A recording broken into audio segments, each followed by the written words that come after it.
औरो गाना कइले रहे ओहू पर ढेर जना गान रगड़ लखलो। गानवा बड़ा जबरदस्ती रहे। अरे की गइले भुलाई खाइली अहिर के मारे रे।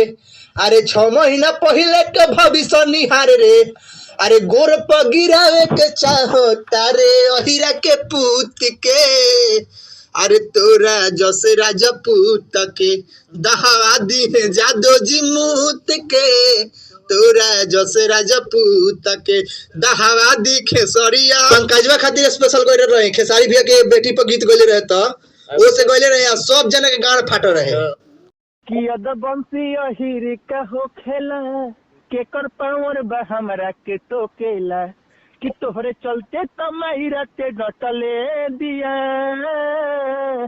तो हम कहले बनी अरे की ऐसन मरद के पावे खातिर अरे दीदिया तोर भारा भखल बिया। अरे ते रखले तो का रखले तोर माइयो अहिर के रखल बिया।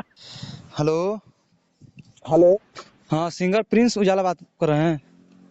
जी भैया क्या लगता है? हम बोल रहे हैं भोजपुरी प्रमोटर अमरेश अहिरान।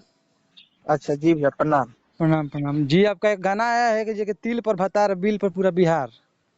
हाँ अलबा हाँ आपका चैनल रिलीज किए हैं कल। हाँ नारी म्यूजिक से कल रिलीज भर है। हाँ तो ये गाना आपका क्या सोच कर ये गाना गा दिए? आजकल तो सब कोई ये गावत तो क्या करी हमरो मन कोई गा देनी। तो इतना अश्लील गाना क्यों गा रहा है तिल पर भतार बिल पर पूरा बिहार? तो नीमन एक दिन कॉल कइला हमरा भी ही बता जो गाना नीमन लागल तो काहे कॉल कर जो खराब जो जौन सिंगर खराब गाना गावला ओकरे पास में कॉल कर जाला हां तार खराब गाना भाई गाना डिलीट करवाबो ना डिलीट करना होई दिया कुछो कल लोग ना गाना डिलीट करवा बोला का कहते हैं। कौन सा चैनल पर हम आपको स्ट्राइक मरवा सकते हैं? ठीक है मरवा दो स्ट्राइक नारी म्यूजिक पर बा।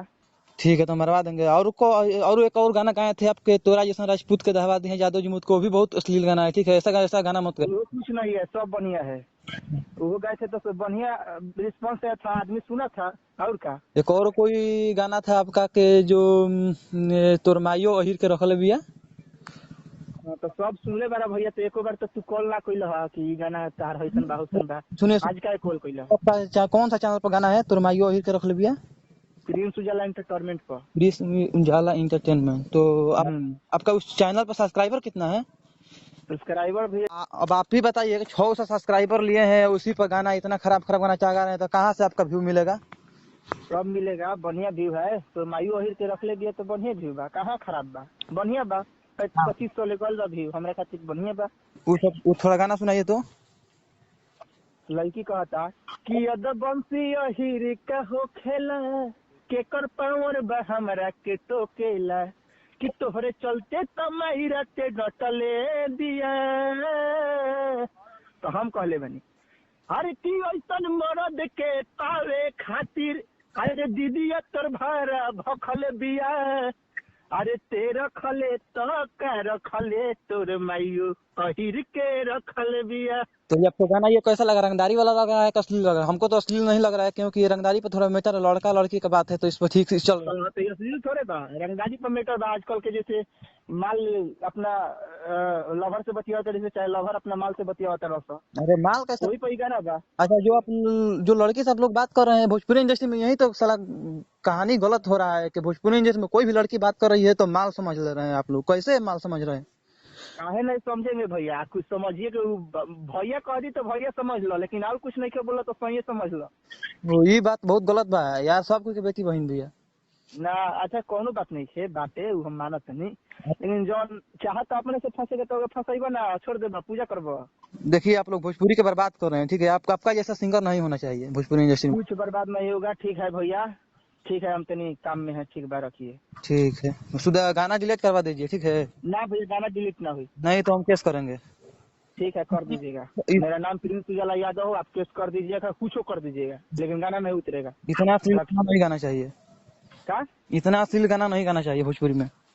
सब आएगा अभी तो आ रहा है कि अभी तो डेंजर होता है कि उन्हें दिल टूटी है उन्हें सील टूटी।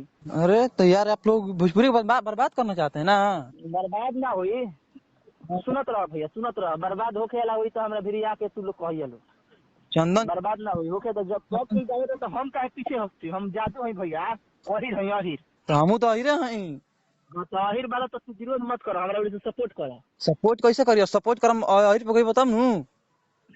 ताहिर पर तो गाना गौले बनी, लेकिन ये दिल बिल तो चाहिए ना तो ये ठीक बा भैया, अश्लील ना चाहिए। ना अश्लील चाहिए। तोरा जाति करे के कॉल हम गायम, ठीक बा रखत। कौन सा राइटर लिखा है आपका गाना? राइटर धर्मेंद्र धमाका। ठीक है, हम उसके पास कॉल लगा रहे हैं। ठीक है लगाइए, अब मेरे पास कॉल मत कीजिएगा। ठीक है, जब तक गाना नहीं डिलीट होगा कॉल करते रहेंगे। ना भैया ठीक ना हुई। ठीक है।